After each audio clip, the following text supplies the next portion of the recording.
Let me start with something that should bother you. For nearly 700 years, the ancient world had access to a single plant, one plant, that physicians, traders, generals, and emperors described as capable of treating fevers, infections, digestive ailments, chronic pain, and conditions we still struggle with today. Silphium. A plant so medically valuable that the city built around its trade became one of the wealthiest in the ancient Mediterranean. A plant so culturally significant that it was minted onto coins carved into temple walls and catalogued by the greatest naturalists of the classical world. And then it was gone. Not dormant, not relocated, not transformed into something else under a different name.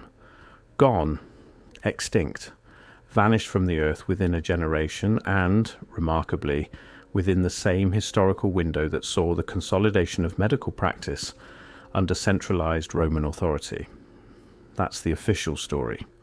Overgrazing, they say, agricultural mismanagement, the natural consequence of unchecked demand.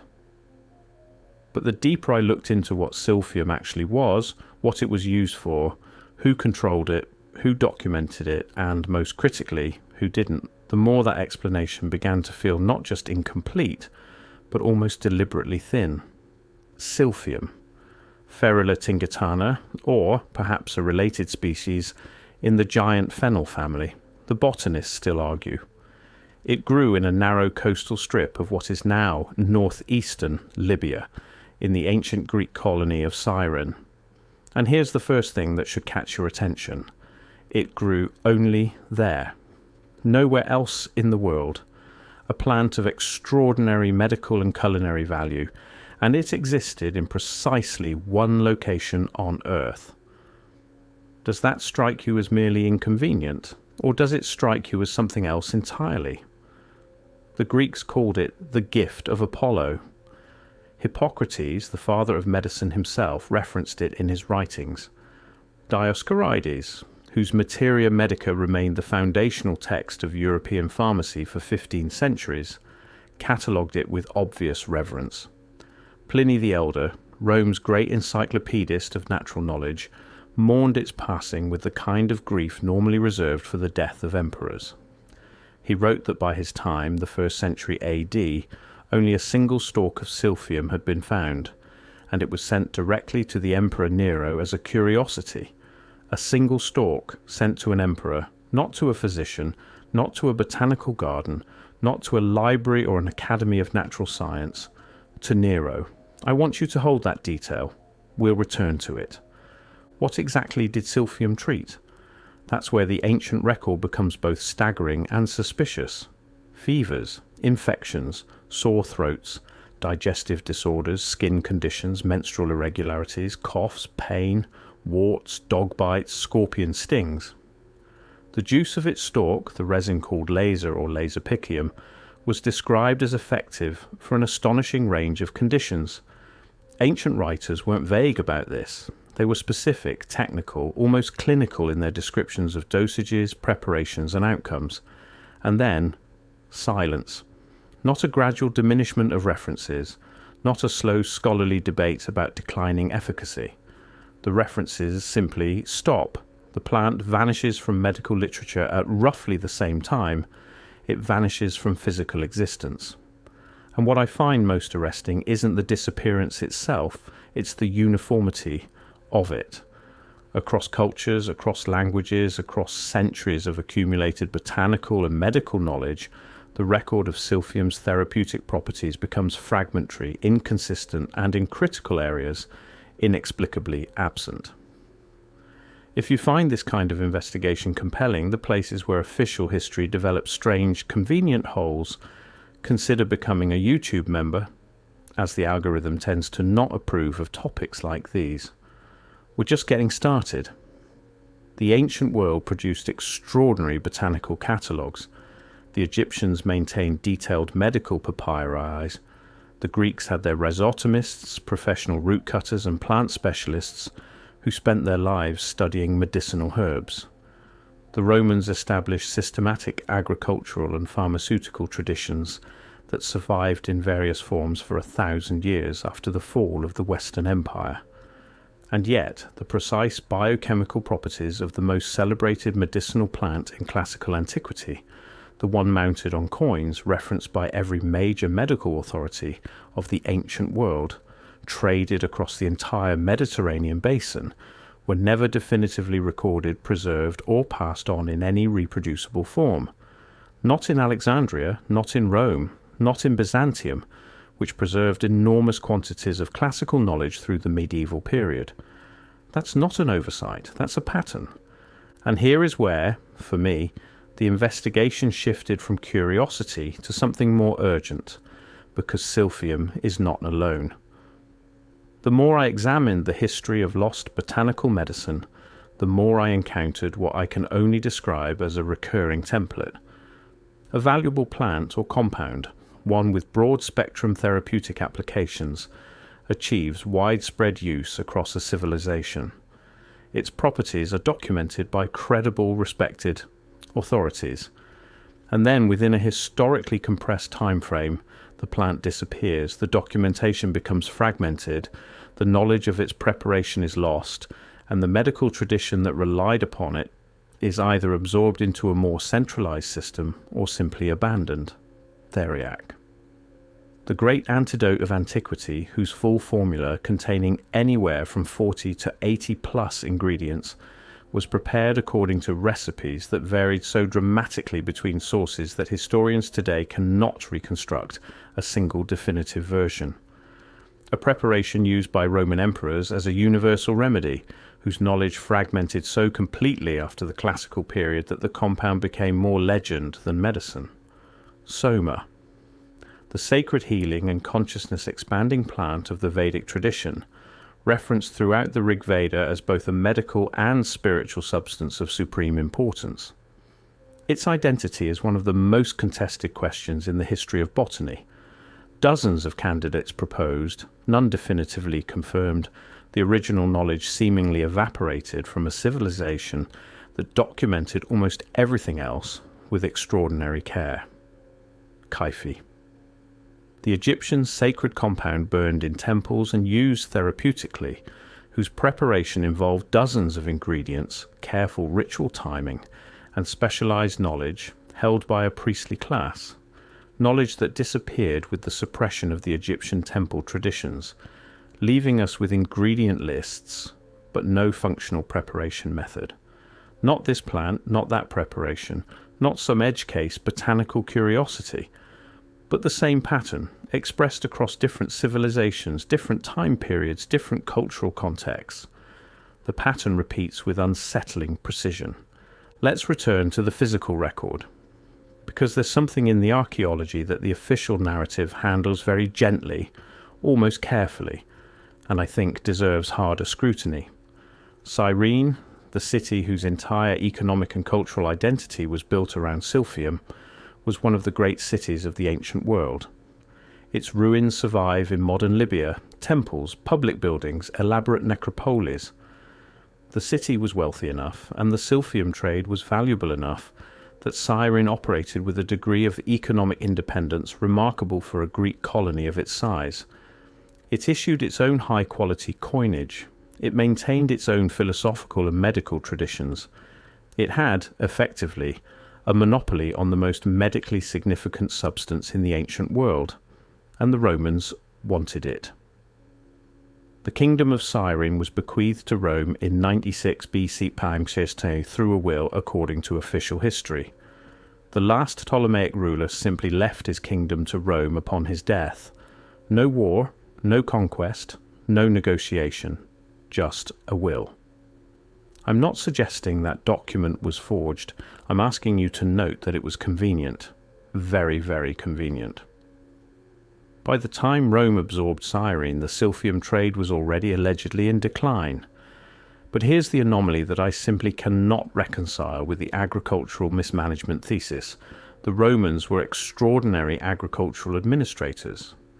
They understood rotation, soil management, controlled harvesting, botanical preservation. They maintained estates that produced the same crops across multiple generations. They were not, by any serious historical assessment, careless stewards of economically valuable resources.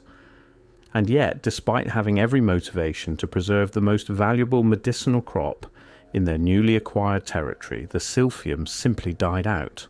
Within roughly a century of Roman control, the official explanation collapses here.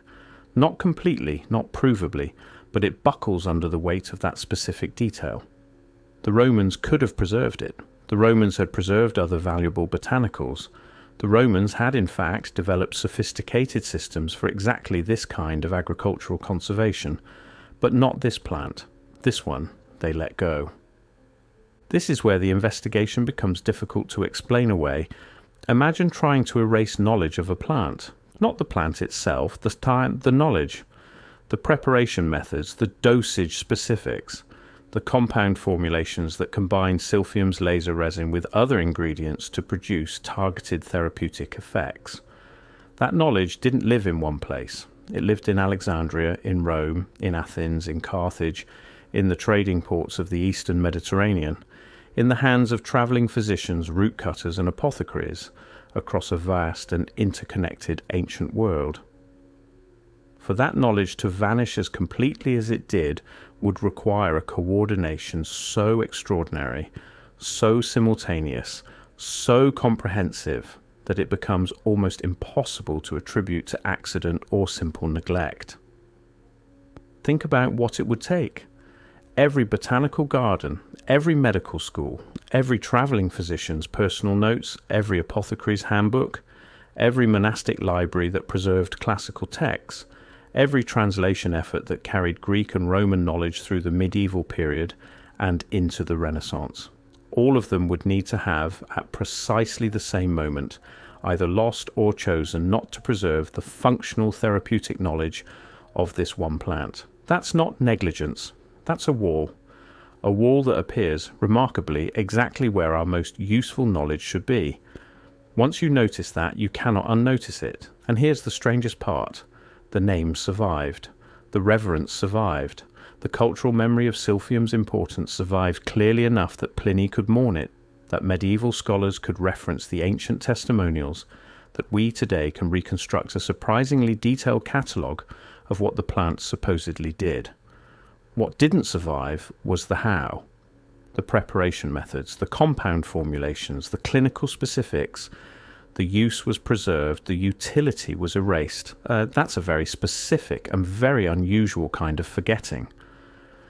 I want to move now to something more speculative, but follow me, because the pattern holds. The tradition of herbal and compound medicine that silphium represented didn't die with the plant, it transformed. Or rather, it was transformed.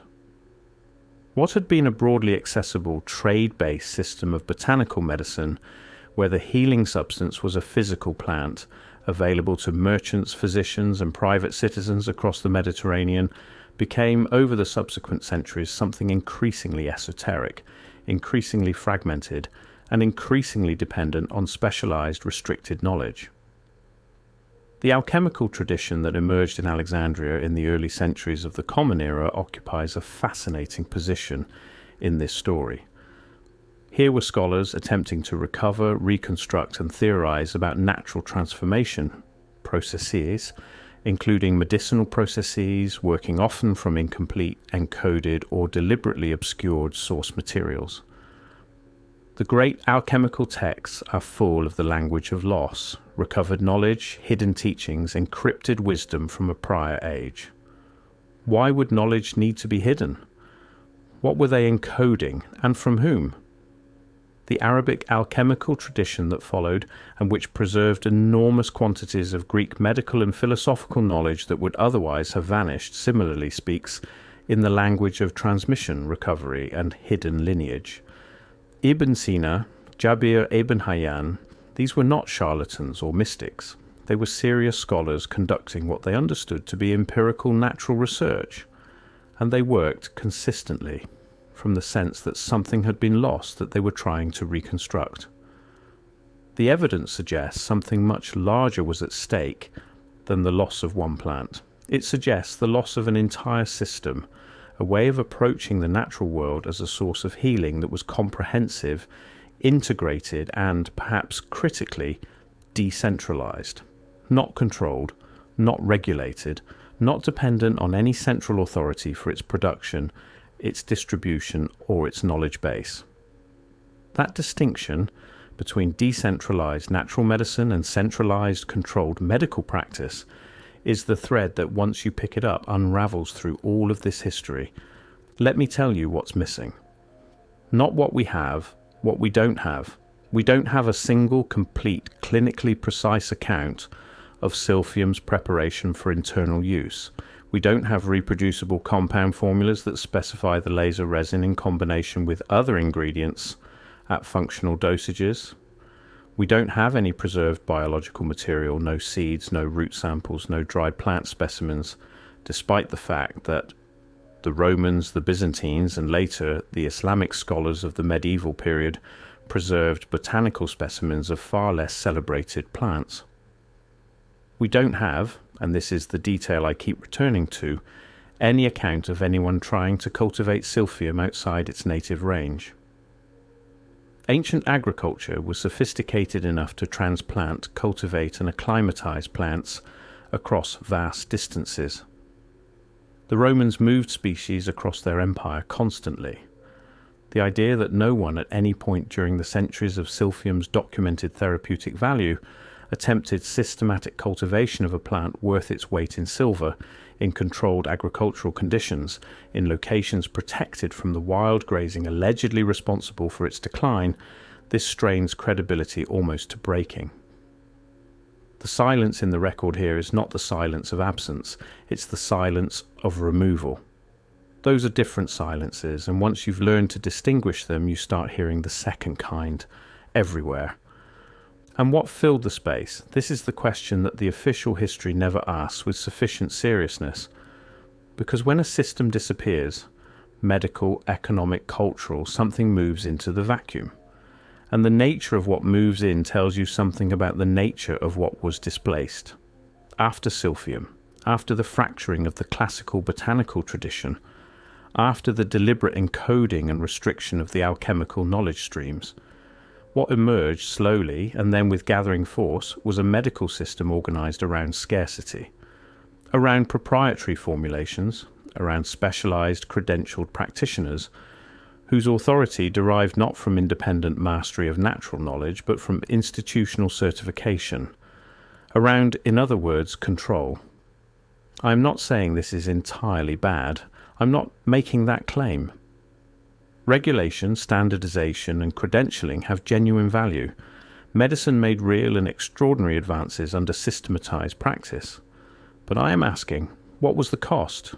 What did we trade when we moved from a world where the most powerful therapeutic substances were plants that grew from the earth, documented by independent scholars across multiple competing traditions, accessible in principle to any person with the knowledge to use them, to a world where that knowledge is fragmented, restricted, credentialed, and controlled? And I am asking whether that trade was entirely natural, whether it happened entirely by accident, whether the specific, targeted, comprehensive erasure of the most powerful nodes of decentralized healing knowledge, silphium, soma, theriac, kyphi, the great compound formulations of the ancient world, whether all of that represents a series of unrelated agricultural and cultural accidents, or whether it represents something that was, in some form, guided. Not by any single hand, not by any single institution I can name, but guided. I want to return one final time to that coin, the silver tetradrachm of Cyrene. On one face, a portrait of the ruling figure, the stamp of political authority. On the other, the silphium plant, rendered in precise botanical detail, the heart-shaped seed at its crown. For the Cyrenians, these two images were equivalent: sovereignty and medicine, political power and healing power, the two faces of a single coin, literally and philosophically. When Rome absorbed Cyrene, the silphium coins gradually disappeared from circulation. New coins appeared. Roman coins carrying Roman authority, Roman iconography, Roman symbols of imperial power. The the plant was replaced by the portrait. Healing was absorbed by the state, and the coin, that ancient emblem of the equivalence between political sovereignty and medical sovereignty, that coin became, like the plant itself, an object for collectors, a relic, a curiosity sent to emperors, a beautiful, useless artifact from a world that no longer existed. I don't know what silphium could have done. None of us do, not really. The biochemistry is gone, the clinical record is gone, the plant itself is gone, but I know that something extraordinary existed. Something the ancient world, for all its limitations, recognized as extraordinary, recognized clearly enough to put it on money, to write about it in their most important books, to grieve its loss with genuine anguish. I know that its loss was remarkably complete. I know that the knowledge of its use vanished with a thoroughness that exceeds what we would expect from simple neglect or natural extinction. And I know that the pattern, the template of valuable healing knowledge, disappearing in exactly the ways most useful to those who would prefer healing to be controlled, restricted and centralized, that pattern does not begin or end with silphium. So here is the question I leave you with. Not an accusation, not a conclusion, a question. What if the most important things that were lost, not the buildings, not the art, not the written philosophy and recorded history, but the practical knowledge, the knowledge of how to heal, what if those losses were not the collateral damage of time and chaos? What if they were the point? What would we look like as a civilization if that were true? How would we look different from how we look now? And here's the question that I find most haunting of all, the one I keep returning to in the dark quiet after all the research is closed and the documents are stacked and the anomalies are all noted and nothing is resolved. If someone were to find silphium tomorrow, growing somewhere in the hills above the Libyan coast, surviving against all odds in some sheltered valley where the goats never reach, would we know what to do with it, or would that knowledge too be gone?